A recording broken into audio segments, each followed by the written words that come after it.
Olá, sejam bem-vindos a mais um consultório aberto. O nosso consultório aberto está oficialmente aberto, então chama a namorada, o marido, o irmão e também o vizinho para participar conosco deste último consultório aberto que está assim maravilhoso. E a nossa convidada especial de hoje é a Andressa. Tudo bem, Andressa? Tudo bem, Susan? Tudo bem para vocês que estão aí em casa? Hoje aqui numa posição um pouquinho diferente, mas continua aí que a gente vai conversar bastante. Estamos muito felizes com a sua participação e gratos pelo seu desempenho que você desempenhou aqui nesse consultório aberto. Então, fala um pouquinho pra gente da sua trajetória profissional e como foi a experiência de fazer esse consultório aberto. Susan, olha, na verdade, fazer esse consultório aberto foi um mega desafio. Começando lá em 2020, que foi quando eu me formei, no finalzinho de 2020, aí no ápice da pandemia, que foi quando tudo começou, né? Todo mundo descobriu que tem ansiedade, todo mundo descobriu que tem tudo. Então, foi aí nesse boom que eu me formei. E aí, a partir daí, eu comecei a atender na clínica. Hoje eu trabalho na área organizacional. Já dei palestras também. Já fui apresentadora também. Um papel super aí inusitado. Então, esse é um pouquinho da minha trajetória. Perfeito, Andressa. Mais uma vez, estamos gratos pelo seu desempenho. E a nossa convidada é especial e o nosso tema também é muito especial. O tema de hoje, ele vai se tratar de um transtorno que afeta grande parte da população e que, inclusive, estava me afetando alguns minutos antes dessa gravação, que é, nada mais é, a ansiedade. Andressa, o que é a ansiedade? Perfeito, Susan. Já que você colocou pra gente um pouquinho aí que tava sofrendo com a ansiedade ali, fala pra mim o que a ansiedade é pra você? O que você imagina quando falam pra você ansiedade? Bom, eu vou relatar o que eu estava sentindo e o que eu senti antes de começar essa gravação. É um frio na barriga, tremores, que inclusive provavelmente eu esteja tremendo, né? Mas vai passar. Sofrer por antecedência, é isso? Sim, acho que a gente pode colocar assim. Na verdade, a ansiedade, ela é uma emoção, um mecanismo natural do nosso cérebro, do nosso corpo, do ser humano. Então, a gente já conseguiu aqui identificar um pouquinho que essa ansiedade é uma ansiedade que está ali dentro do saudável. Por quê? Porque isso antecedeu a esse momento. E isso não impediu você de estar aqui, de estar apresentando. Então, é uma ansiedade saudável, tá? Pode ficar. Que bom, que Pode bom. ficar tranquila aí. Mas se essa ansiedade começa ali a te trazer, te impedisse de vir aqui, te prejudicasse de qualquer outra forma, aí a gente já precisaria ligar ali o automático. Essa ansiedade, inclusive, acredito que foi ela ali quem te ajudou a buscar, a se preparar para estar aqui. Esse é o papel da ansiedade. Todos temos ansiedade. Isso. Só que quando ela deixa de ser nossa aliada e vira ali uma vilã que impede a gente de realizar as nossas coisas, aí a gente precisa prestar um pouquinho mais de atenção. Perfeito. Vilã. Vilã que pode ser o medo também, né? Porque eu realmente estava com medo de estar nesse papel que é seu, né? Então, o medo e a ansiedade são coisas diferentes? São sim. A gente já colocou aqui, fez me ajuda, fez uma pré-definição aqui do que é a ansiedade. Mas ela é um mecanismo natural ali, só que ela é diferente do medo.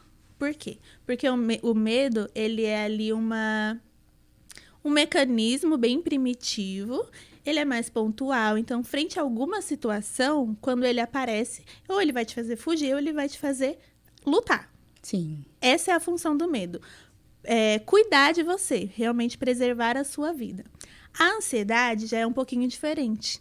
Ela já não é tão pontual.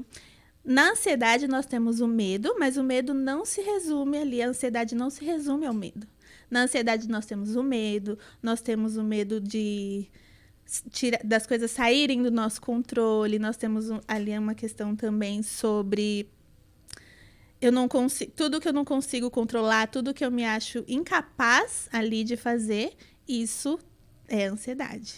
É o medo do incontrolável, o medo do que eu não posso estar ali o tempo inteiro controlando, tá ali no meu Isso. poder, certo? Exatamente. E pra mim, Andressa, o medo já é um problema, né? Um problema que eu tenho que resolver, tenho que saber o que tá me causando aquele medo. E o medo e a ansiedade são um problema? Não.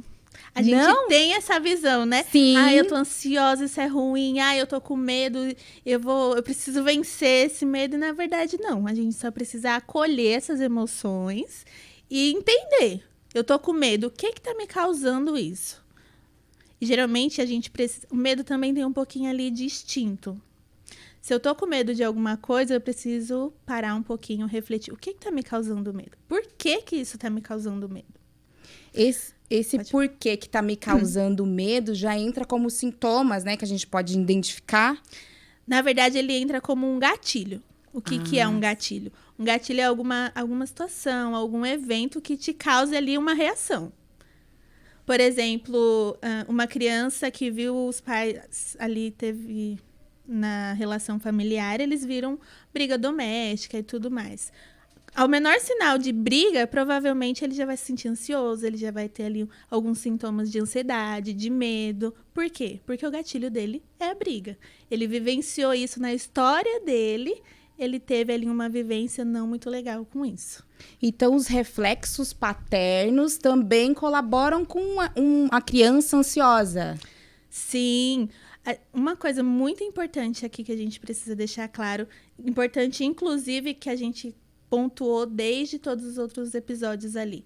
A nossa criação, a nossa base ali, a família, ela pode tanto ser um fator de proteção como um fator de risco. Então, ou ela me ajuda ou ela me prejudica de alguma forma. É por isso que os primeiros anos da criança, essa parte da primeira infância até ali, um pouco da adolescência também é tão importante. Porque o contexto familiar é quem vai ditar muitas coisas. Não que seja uma coisa irreversível e tudo mais, mas ele pode sim evitar ou causar muitos problemas. Né? É como aquela frase, nós somos os reflexos que temos dentro de casa, né? Então, os filhos que estão ali se formando ali, você pode falar melhor do que eu, né? Informação, eles vão ser o reflexo que eles têm dentro de casa.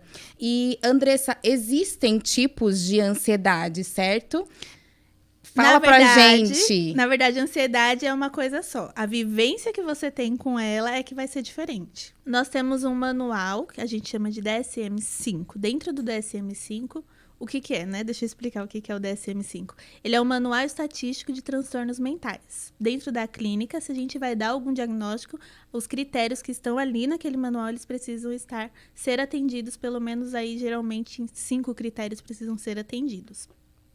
Dentro desse manual, ele destrincha ali o transtorno de ansiedade em mais alguns outros transtornos. Que aí seria a TAG, que o pessoal conhece, que também é chamado de transtorno de ansiedade generalizada. Aí nós temos a síndrome do pânico. Aí nós temos vários outros que vão ali, todos fazem parte do transtorno de ansiedade, só que cada um tem sintomas mais característicos, cada um é acionado por um tipo de gatilho. Então, tem toda essa questão.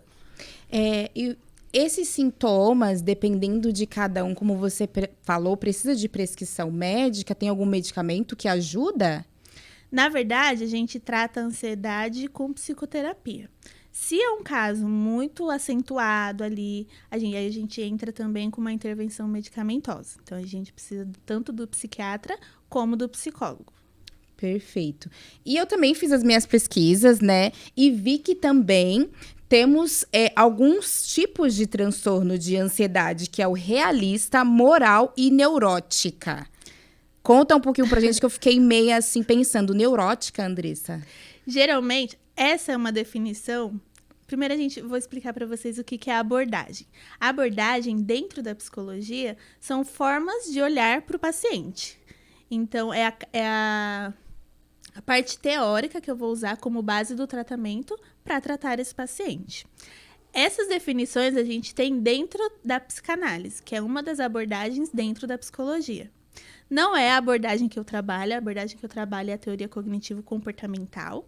Então, dentro desse contexto, a gente não vai olhar para a ansiedade dentro desses conceitos, mas nós vamos olhar para a ansiedade como sendo uma percepção equivocada, uma percepção errônea de algum evento, alguma situação, algum que a gente chama de algum outro gatilho, né? Sim. Então, eu olho para alguma coisa e mesmo que ela não seja ameaçadora, eu vejo ela como sendo. E aí que a gente define a ansiedade novamente. É dessa forma que a TCC olha e vê e define a ansiedade. Perfeito, Andressa. E esses transtornos, esses tipos que você falou, eles estão ali atrelados à depressão? Porque também a depressão, eu considero como se fosse uma tristeza profunda.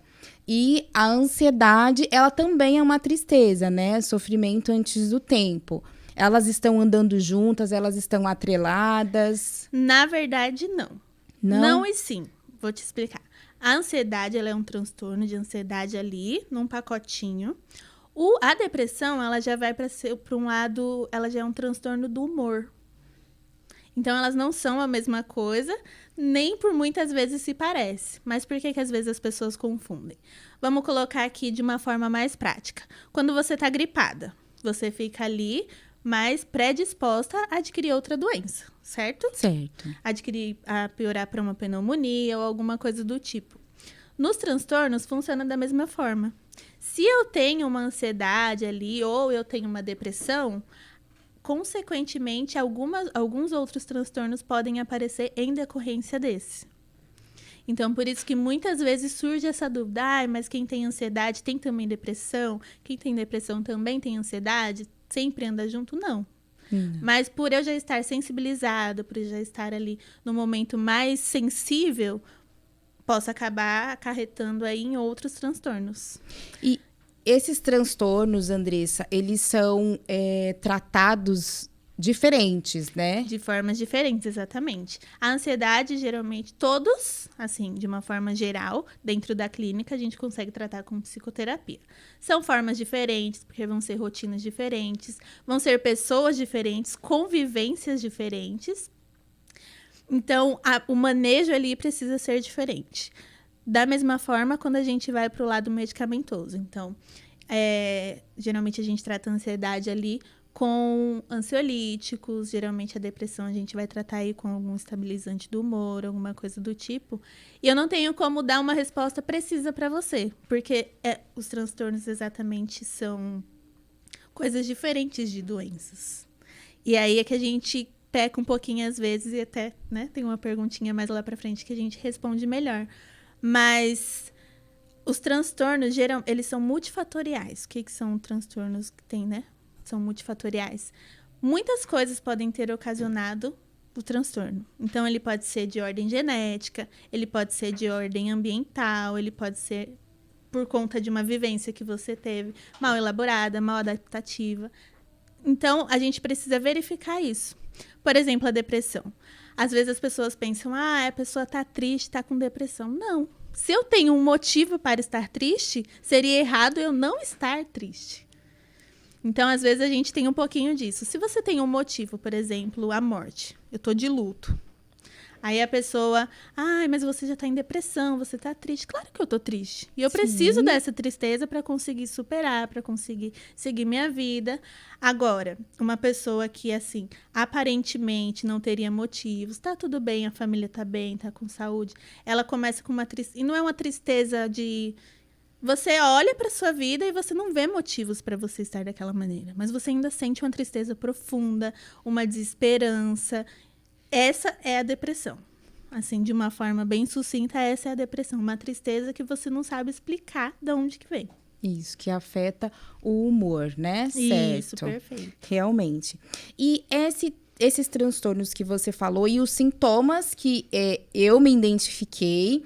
E quando a pessoa, Andressa, a gente olha para a pessoa, vê que a pessoa tem alguns sintomas, ela também se autodeclara com alguns sintomas, no meu caso, né?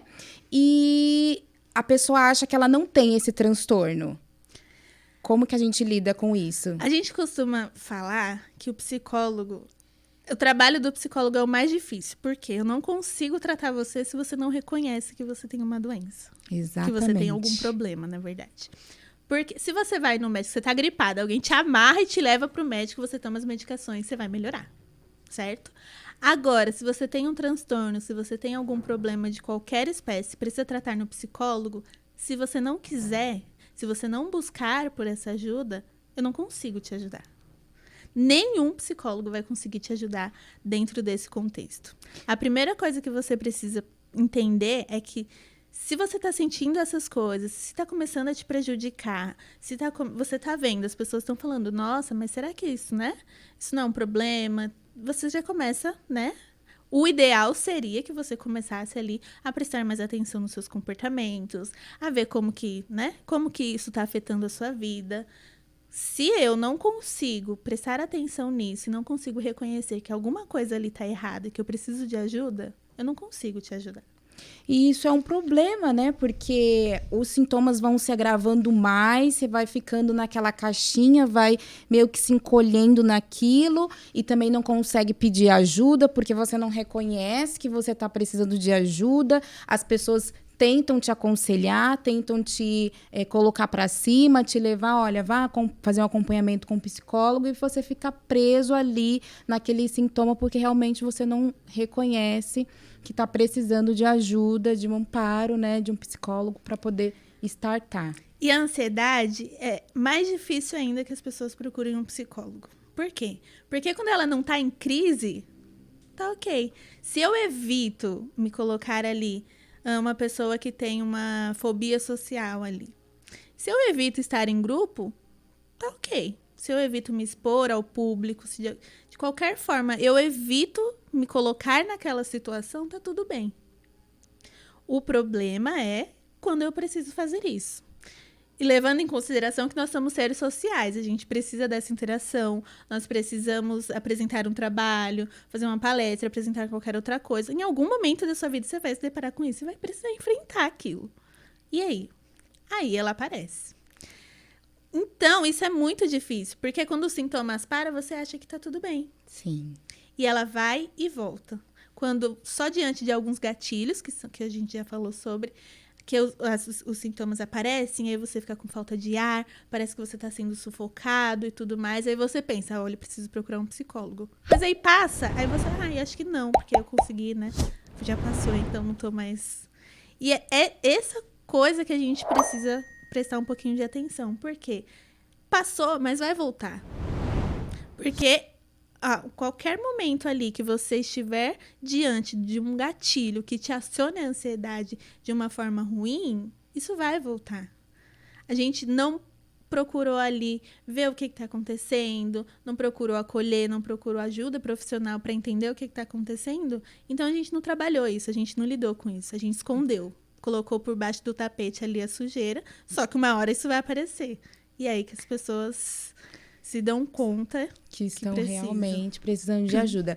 E uma situação, assim, uma mãe e um filho, que ela vê que o filho tá ali ansioso e que realmente ele precisa de ajuda, mas ele não quer ser ajudado. É recomendado meio que forçar, porque ela é mãe e sabe que ele precisa de um acompanhamento, ou tudo bem deixar até ele se identificar que realmente precisa de ajuda? Tá. Nesse caso, a gente vai precisar verificar qual é a idade desse filho. Porque hoje em dia a gente já tem muitos relatos, né? Sim. De que filhos adultos, a mãe precisa pegar na mão para levar e tal. Se essa for uma criança, a gente vai falando aí de uma criança até os 16, 17, a gente ainda consegue ter um manejo ali. A mãe fala, você vai. E aí o psicólogo tem algumas técnicas que a gente consegue ir acessando esse paciente. Caso contrário, aí a gente cai na outra situação que a gente estava colocando agora há pouquinho.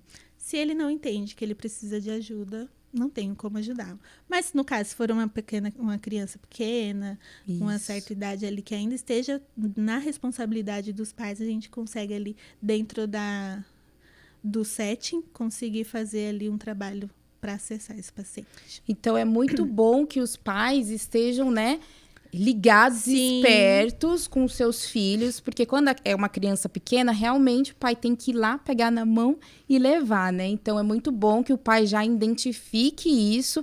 No meu caso, né, posso dar um exemplo que minha mãe identificou, que desde pequena eu precisava, e eu comecei a fazer acompanhamento com psicólogo. Isso se tornou natural para mim e, assim, é uma delícia para mim. Fazer terapia e fazer acompanhamento é uma forma de me expressar, é uma forma de eu conversar, falar o que tá lá no fundo do coração. Então, realmente ir trabalhando também na mente, né, daquela criança, de que é uma coisa natural, conversar. E os pais também, né, ter um diálogo, porque o pai também tem que ser um psicólogo, não é, Andressa? Nossa. Teoricamente. Na verdade, ali, os pais precisam, muitas vezes, não levam os filhos ou não vão por conta de um paradigma de preconceitos que não cabem mais hoje. Esse tipo de preconceito, eu não vou no psicólogo porque eu não sou louco. Vou levar meu filho lá? Meu filho não é louco? Sim. Gente, pelo amor de Deus, isso não existe mais. A gente tá aí, a saúde mental tá para quem quiser ver que é uma área importante que a gente precisa cuidar da nossa saúde mental. Se a gente não cuidar da nossa saúde mental, você pode ir pra academia, você pode comer caviar e só coisa cara e boa e saudável, você vai ficar doente. Porque nós somos um todo. A partir do momento que eu deixo de cuidar de uma coisa, a outra vai dar problema. Realmente. E parabéns aí pela sua iniciativa de fazer obrigada. terapia. É uma delícia. Reconhecimento. Quando a gente entende a necessidade, eu costumo falar que é igual a academia. Quem vai pra academia e sai, sente muita falta. Realmente. A mesma coisa, porque a gente já conhece os benefícios. Aí parar fica mais complicado. Então comecem a terapia. Não sei o que falar pro psicólogo. Vai sem saber o que você precisa falar, que lá ele vai estar preparado para trabalhar isso com você. Eles já estão preparados, realmente estão preparados. Porque na minha primeira, eu realmente fui toda travada, não consegui falar nada. Mas aí daí fui fazendo as terapias e se tornou para mim... Imagina, falar com alguém que tá ali disposto a te ouvir de verdade, uma pessoa qualificada, que tá todo ouvidos ali para você, que não vai te julgar de forma alguma, que não vai sair contando por aí os seus segredos e tudo mais. Então, pensa. É muito bom, é muito gratificante. E, Andressa, tomando o meu exemplo, né, que minha mãe identificou ali que eu precisava de ter um acompanhamento desde pequena, quando quando eu vejo que eu realmente preciso de um acompanhamento e quando a ansiedade está sendo um problema para minha saúde mental? A gente sempre vai partir do princípio de está te prejudicando, está te trazendo sofrimento. Isso para ansiedade, isso para qualquer outro tipo de transtorno. Se realmente já, de fato, tiver chego ali no ponto de virar um transtorno. Então, está te trazendo sofrimento, está te trazendo prejuízos, procura ajuda. Porque não é normal, não é comum a gente se olhar assim, não conseguir enfrentar situações, não conseguir enfrentar os nossos medos, não conseguir enfrentar realmente as situações do cotidiano, né? Então, sim, quando isso começa a te limitar, tá na hora de procurar ajuda. Realmente. E fala um pouquinho pra gente formas práticas de lidar com essa ansiedade. Porque, às vezes, quando eu não vou para o psicólogo, mas aí eu faço uma atividade física. Fico mais tranquila, fico mais relaxada. Fala pra gente algumas formas práticas. Tem um monte de formas práticas da gente lidar com a ansiedade. Uma coisa que a gente precisa entender antes da gente ir para as dicas. Às vezes a gente vê, né, nos lugares aí, como controlar a sua ansiedade. Gente, não existe isso de controlar a ansiedade. Você não controla a ansiedade. A ansiedade você acolhe, a ansiedade você entende e você aprende a lidar com ela. Uma das coisas que a gente... primeiro aqui, uma dica muito boa. Primeiro, a gente precisa criar hábitos saudáveis. Isso com relação à alimentação, isso com relação à atividade física, isso com relação a ter um momento ali para que eu consiga, relaxar, deixar minha cabeça ali mais tranquila, os pensamentos acalmar. Então, hábitos saudáveis. Essas são coisas primordiais para a gente conseguir. Que tipo de hábitos? Primeiro, sono. Uma pessoa que não dorme direito, claro que ela vai ter ansiedade. Uma ansiedade aí que pode virar um transtorno, alguma coisa do tipo. Como que eu melhoro o meu sono? A gente chama aí, tem tomado algumas proporções aí, né? O pessoal tem ouvido falar mais sobre a higiene do sono. O que que é a higiene do sono? A higiene do sono nada mais é do que você se preparar para dormir. Então, a hora que eu for dormir, eu vou evitar telas, celular, computador, qualquer coisa que tenha uma luz branca que me impeça, sabe? Que entre em conflito ali com a luz do sol. Quando a gente não tinha toda essa tecnologia, como que eu sabia que era hora de dormir? Pôr do sol. O pôr do sol. Exato. Quando a gente vê a luz amarela, o nosso cérebro já começa a entender que tá na hora de desacelerar, que daqui a pouco você vai precisar descansar. Então, coloca, se você tem oportunidade, se você tem condições de colocar no seu quarto uma luz amarela, dá uma desacelerada, evitar luzes claras, assim, brancas, LEDs, isso vai te ajudar ali na hora do sono. Garantir que o lugar que você vai dormir, que você vai descansar, está confortável para você. Tem a quantidade de cobertas certas, tem gente que tem, né, uma neura ali de tem que estar tudo certinho para dormir. Se for assim que você consegue dormir, faça assim. Deixa ali, garanta que o lugar que você vai descansar seja um lugar confortável para você. Outra coisa, evita tudo de tela. Já que, mas eu não consigo deitar e dormir. Ok, então vamos ler um livro? Perfeito. Vamos ler um livro que te... Não vai também ler um livro cheio de ação lá e de zumbi e tal, que aquilo vai te acelerar. Vamos ler um livro mais tranquilo ali, que vai te relaxando aos pouquinhos, te acalmando, para que o seu corpo comece a se preparar, comece a entender que tá na hora de desacelerar. Outra coisa também que a gente pode ter ali na higiene do sono. Eu preciso não fazer atividades físicas perto da hora de dormir. A gente entende que a rotina é corrida e que só dá para ir para academia 10 horas da noite. Sim. Se você puder, chega um pouquinho mais cedo no trabalho, sai um pouquinho mais cedo, vá o quanto antes você conseguir. Porque aí você vai lá para academia, vai lá para o cross, faz uma atividade que vai te deixar cheio de adrenalina. Você quer chegar em casa e dormir? Você não vai dormir. Seu corpo tá a 1000, ele quer continuar ali, ganhando aquele monte de hormônio e tudo mais. Então, você não vai conseguir dormir. Então, quanto mais cedo você conseguir fazer essa atividade física, até mesmo antes de ir pro trabalho também, seria uma boa, que vai te ativar para você ter mais produtividade durante o dia, melhor. Então, tudo que a gente geralmente faz, né? Vai dormir com o celular lá, desmaia com o celular do lado. Todas essas coisas a gente precisa ter esse cuidado para que a gente consiga ter uma boa noite de sono. Existem aí outras, né? Outras diquinhas sobre a higiene do sono. Mas essas, assim, eu considero que são as principais. Evitar também comer coisas pesadas, né? Antes de dormir. Sim. Para o seu metabolismo também entendendo ali, diminuindo. Porque senão você vai dormir e o metabolismo tá lá, fazendo a digestão. Não para um minuto, no outro dia você acorda, parece que foi atropelado. Sim. Então, come coisas leves, evite aí as luzes LEDs, coloca uma luz mais amarelinha, troca o celular por um livro. Tudo isso vai te ajudar na hora do sono. Outra dica muito legal que a gente pode ter aí, a atividade física que você trouxe pra gente. A atividade física é excelente pra gente conseguir lidar com a ansiedade.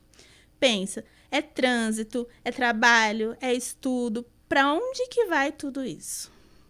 Quando você faz atividade física, é lá que você... Extravasa, né? Extravasa, perfeito. É lá que você vai e movimenta o corpo. Então, toda essa energia ali acumulada, você gasta ali. Então, você não fica ali remoendo. Ai, que não sei, entendeu? Sim. Então, a atividade física é essencial também. Outra diquinha aqui. Coloquei várias aqui pra gente não esquecer de nenhuma hoje. Enquanto você vê, eu queria fazer um comentário sobre o sono. O sono também é muito importante. Eu me identifico porque quando eu não durmo bem ou eu tenho privação do sono, no outro dia eu fico mais estressada. As palavras são mais, assim, assertivas, são mais ferinas, né? No meu próximo. Então, acho que o sono tá relacionado com tudo, né? Exatamente. É aquilo que a gente falou. Se eu não cuidar do todo, alguma coisinha ali vai dar problema. Então, a gente precisa ter esse feeling aí de, olha... Exatamente. Preciso ter uma boa noite de sono para ter um dia melhor. É uma coisa ligando a outra, exatamente. Né? Uma coisa está entrelaçada e vai te prejudicar em qualquer área da sua vida. Então, a gente precisa tomar. A gente acha, às vezes, né? Ai, não, vou passar a noite estudando, porque aí amanhã eu consigo. Gente, não façam isso. Inclusive, o sono é tão importante que ele está relacionado com a memória. Sim. Então, a gente precisa. A gente não dorme por acaso. É lá que o seu corpo se renova para o outro dia. Se performa, né, pro outro dia. Se realmente. prepara, né? Exato. Alimentação. A pessoa tá lá, tem um transtorno de ansiedade, todos os sintomas que a gente já citou aqui, e tá tomando café o dia inteiro. Eita! Gente, pelo amor de Deus, não façam isso. A gente precisa procurar ali alimentos com pouca cafeína. Quanto menos industrializados, melhor. Quanto mais natural, melhor também. Então, não façam isso. Evitem cafeína, principalmente na hora de dormir. Sim. Eu vou expor aqui um pouquinho a minha família. Fica à Com licença, vontade. família. Se você estiver aí, dá um mudo aí. Minha avó tem uma ansiedade tremenda. Nossa. E aí ela fala pra mim, ai, mas eu não consigo dormir. Certo dia eu vou lá na cozinha e ela tá com uma xícara desse tamanho de café. Gente, você não vai dormir, sua ansiedade não vai melhorar. Então, por favor, vó, você tá me ouvindo, para de tomar café. Já falei isso pra ela, todo mundo. Então, menos cafeína, melhor. Menos gordura, melhor. Menos produto industrializado, melhor. Quanto mais próximo do natural, perfeito. Até porque são produtos que estão ativando ali, né? A todo momento. Instante. Então, deixa você assim, alerta a todo instante. Não relaxa o corpo. Principalmente à noite, que a gente precisa estar relaxado, tranquilo, para poder ter uma noite de sono. Porque imagina, você ficar elétrico durante a noite, realmente você não vai dormir bem. E no outro dia não tem energético que te levante. Exatamente. Exatamente. Outra coisa que a gente precisa, eu gosto da analogia do monstrinho, quando ali a ansiedade já virou um transtorno. O que alimenta esse monstrinho? Fuga. Quanto mais eu fujo das situações que me causam ansiedade, mais essa ansiedade se alimenta. Então, em frente, não precisa... Eu tenho medo de falar em público. Você não precisa ir pregar lá na frente da igreja, mas se expõe ali com uma roda de amigos, vai aos pouquinhos enfrentando essas situações. Porque quanto mais você foge disso, maior fica ali a sua ansiedade, isso vai dando combustível para ela. E aí a gente acaba que cai seu exemplo que você trouxe pra gente. Eu vou ficando ali, vou ficando cada vez mais acuado. Então, não façam isso, enfrentem. Isso. E, inclusive, esse monstrinho pode ser também que às vezes estou usando bastante exemplos meus, gente. Que desconto na comida. Ah, vou comer um chocolate. Nem tô com vontade de comer aquele chocolate, nem tô com vontade de comer aquela coxinha, aquele salgado, mas vou comer porque tô ali ansiosa. A gente chama isso de fome emocional. Eu não tô com fome, o meu organismo não precisa de comida, mas eu tô comendo. Sim.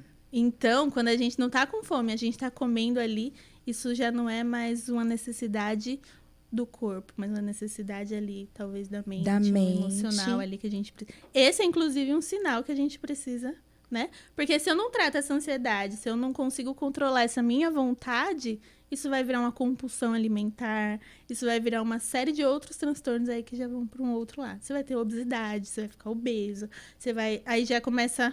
problema no joelho. Tá vendo como uma coisa tá ligada à outra. Então, controla aí essa vontade, toma água, tá com vontade de fazer alguma coisa. Não. Se você vai ler um livro, vai ler a Bíblia, mas não vai comer. Tenta ali controlar essa vontade. Porque a vontade, a ansiedade a gente não controla. Mas ali, se eu vou comer aquele doce, se eu vou comer aquela outra coisa, se eu vou comer aquela... Isso eu controlo. Então, já entra também numa pergunta que a gente vai fazer de como controlar a ansiedade, que são todos esses aspectos e essas dicas que você deu, né? Certo? Tô com ansiedade, vai ler um livro, vai fazer uma caminhada, até conversar, né? Não, vem cá, mãe, vem conversar, fazer uma ligação para um amigo, orar também, é muito bom. Exatamente, essas seriam as próximas 2 dicas. Meditação. Precisa ali... É uma prática que tem cada vez mais estudos que trazem. Uma prática, se você cria o hábito ali de meditar, de fazer yoga, seja lá qual for a forma que você vai encontrar de relaxar ali. Se você quer ler a Bíblia, vai ler a Bíblia. Se você quer ler um outro tipo de coisa, vai ler. Vai ali, tem aquelas meditações mediterrâneas que o pessoal faz. Aplicativos, né? Aplicativos. baixa aí no seu celular um espacinho de nada lá, o negócio da meditação, que isso vai te fazer bem. A outra coisa também é sobre... O que você tinha colocado? Esqueci Eu agora. falei em oração.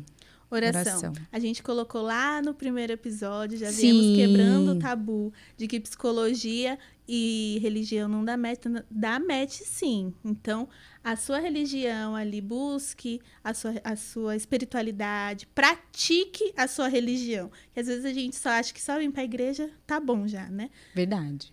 É alguma coisa, mas quanto mais você se envolve ali, também é um fator de proteção contra ali um transtorno de ansiedade. E Andressa, indo pro final, a ansiedade, ela tem cura? Essa pergunta é ótima. Porque, assim, é uma coisa que a gente vai sentindo, e será que, Senhor, será que eu algum dia vou parar de sentir esse sentimento? Não. Não? Não. Nossa. Mas calma, que não é tudo ruim, assim. A gente já comentou que a ansiedade não é uma coisa ruim, só quando ela vira um transtorno. A ansiedade não tem cura porque ela não é uma doença. A ansiedade é uma emoção que ela pode vir a se tornar, se a gente não lida com ela de uma forma saudável, de uma forma bem adaptativa ali, ela pode virar um transtorno. Não sei se dá tempo da gente diferenciar aí um pouquinho o que é transtorno do que é uma doença. Uma doença, geralmente, a gente tem o quê? As causas muito bem estabelecidas, ela tem ali uma lista de critérios que precisam ser completamente riscados ali do checklist para que você seja diagnosticado com uma doença. Esse é o principal foco ali. Quando eu tenho um transtorno, já muda um pouquinho. Por quê? Eu coloquei aqui o DSM. O DSM, ele traz uma série de critérios para que a pessoa seja diagnosticada com ansiedade. Só que nem todo paciente vai preencher todos aqueles critérios. Porque, cai exatamente naquilo que a gente falou. Cada um vai ter a sua vivência, cada um vai ter a experiência. Alguns, pelo menos ali, uns 5 precisam ser atendidos, mas nem todos vão ser atendidos. Então, aí a gente tem essa diferença. Visto que a ansiedade não é uma doença, a gente não tem uma cura para uma coisa que não é uma doença. Realmente. Uma boa coisa aí pra gente diferenciar a dengue. Dengue é uma doença. Eu sei que é um mosquito que causa. Eu sei que a pessoa precisa ter febre, que a pessoa precisa estar toda dolorida o corpo. Ok. Ansiedade, não. Então, Perfeito. se você tá em casa, você acha que um dia você vai se livrar da ansiedade, não. Você não vai se livrar da ansiedade. Não existe na face da Terra um ser humano que não tenha ansiedade. O que você precisa? Aprender a lidar com ela. Siga essas dicas que a gente deu aqui. Com certeza. Procura um psicólogo. Psicoterapia é a melhor das dicas que eu posso dar para vocês. Um acompanhamento ali de um profissional, ele vai te ensinar tudo isso de perto. A gente tá falando aqui, né? Mas é muito difícil colocar na prática. Sim. E é aí que entra o acompanhamento da psicoterapia. O profissional vai estar ali, do seu lado. Você vai lá uma semana. Olha, vamos tentar fazer assim, assim, assim? Ok. Passou a sua semana, você volta lá. Deu certo? Não deu? Então a gente vai mudar. Esse acompanhamento que a gente precisa entender. Ler dicas na internet, ok. Às vezes funciona, às vezes nem tanto. Depende da dica que você vai procurar aí. O site, né? Se você procurar no Wikipedia, pode ter pode dar uma desconfiada aí. Mas se eu posso ter acesso a um profissional que estudou e que tá ali para me ajudar, por que não? Perfeito. Então, pessoal, a ansiedade não tem cura, mas ela pode ser tratada. E, Andressa, uma frase-chave para deixar para os nossos telespectadores. Eu salvei uma frase aqui que eu acho que ela é muito importante e ela tem muito a ver com o que a gente falou durante todo o programa, todos os episódios e tudo mais. Deixa eu só achar. É uma frase do Mário Sérgio Cortella que é bem legal. Não é a morte que me importa, porque ela é um fato. O que me importa é o que eu faço da minha vida enquanto a morte não acontece. Perfeito. Então, você que está em casa, o que você tem feito da sua vida? Que escolhas você tem feito? Será que eu tô ali só esperando a morte, né? Ou será que eu tô tendo bons hábitos, que eu tô escolhendo me cuidar, que eu tô escolhendo me acolher? As decisões que nós tomamos hoje vão ser o que vão refletir lá na frente, que vão aí meio que ditar o nosso futuro, né? Às vezes a gente fica, mas eu sou um fruto do... Não, gente. Nós somos fruto das escolhas que nós fazemos. Então, faça boas escolhas que você vai ter saúde mental, você vai ter uma saúde espiritual, você vai ter uma saúde física. Então, Acho que a frase que fica é essa. O que vocês têm feito da vida, né? Quais escolhas você tem feito? Que é muito importante. Quais escolhas você tem feito cada dia? Qual escolha você fez hoje? Andressa, queremos agradecer pela sua participação, Imagina. viu? Pelo seu desempenho. Trouxemos até aqui uma lembrancinha para você, como Obrigada. agradecimento, tá bom? Pelo seu desempenho que você teve nesse programa. E assim, que Deus possa te capacitar a cada dia, tá bom? Para trazer o consolo para os demais e para aqueles que necessitam, tá bom? E para você, telespectador, esse foi o nosso último consultório aberto. Não fique triste, porque vão ter outras temporadas e, assim, estão cheias de surpresa. E como nós iniciamos no primeiro episódio, que foi o pastor Esmeraldo que fez como uma oração, hoje nós finalizaremos também com uma oração. Vamos orar? Eu posso só fazer um agradecimento? Sim, aqui, só com antes da gente orar? certeza. Eu queria agradecer você de casa que acompanhou a gente, toda essa trajetória, todos os episódios.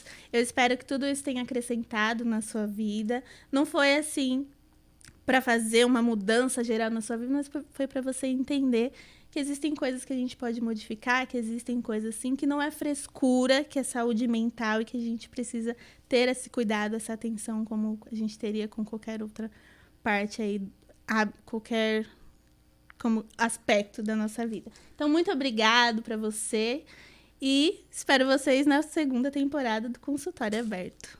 Perfeito, esperamos você lá, viu? Vamos orar? Fechemos nossos olhos. Querido Jesus, queremos te agradecer por esse programa, Senhor, e por nos capacitar. Obrigado pelas pessoas que passaram aqui, que possam ter tocado no coração de cada telespectador. Encha-nos com teu amor, por Jesus. Amém. Amém. Muito obrigada por acompanhar. Tchau, tchau e até o próximo.